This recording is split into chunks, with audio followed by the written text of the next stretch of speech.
Welcome back to Radical and Relevant. I'm Matthew Kelly. We're exploring the genius of the life and teachings of Jesus in the gospel. Today's reading comes from the Gospel of Mark, chapter 5, verses 21 through 43. Remember, you're listening for a word, a phrase, or an idea to anchor your day in the Gospels. And when Jesus had crossed again in the boat to the other side, a great crowd gathered about him, and he was beside the sea. Then came one of the rulers of the synagogue, Jairus by name, and seeing him, he fell at his feet and besought him, saying, "My little girl is at the point of death. Come and lay your hands on her, so that she may be made well and live." And Jesus went with him, and a great crowd followed him and thronged about him. And there was a woman who had a flow of blood for 12 years, and who had suffered much under many physicians, and had spent all that she had, and was no better, but rather grew worse. She had heard the reports about Jesus, and came up behind him in the crowd, and touched his garment.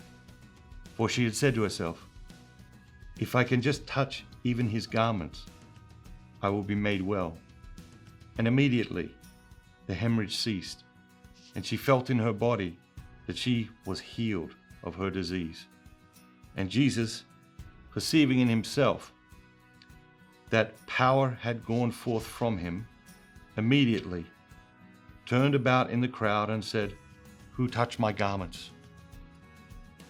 His disciples said to him, "Lord, you see the crowd pressing around you, and yet you say, 'Who touched me?'"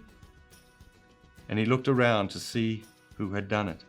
But the woman, knowing what had been done to her, came in fear and trembling, and fell down before Jesus and told him the whole truth. And he said to her, "Daughter, your faith has made you well. Go in peace. Be healed of your disease." While he was still speaking, there came from the ruler's house some who said, "Your daughter is dead. Don't trouble the teacher any further." But ignoring what they said, Jesus said to the ruler of the synagogue, "Do not fear, only believe." And he allowed no one to follow him except Peter and James and John, the brother of James. When they came to the house of the ruler of the synagogue, he saw a tumult and people weeping and wailing loudly. And when he had entered, he said to them, "Why do you make a tumult and weep? The child is not dead, but sleeping." And they laughed at him. But he put them all outside, and took the child's father and mother and those who were with him, and went in to where the child was. And then taking her by the hand, he said to her, "Talitha cum," which means, "Little girl, I say to you, arise." And immediately the girl got up and walked, for she was 12 years old. And immediately they were overcome with amazement. And he strictly charged them that no one should know this, and told them to give the little girl something to eat. So we have two epic stories here today, and of course we're just looking for a word or a phrase or an idea.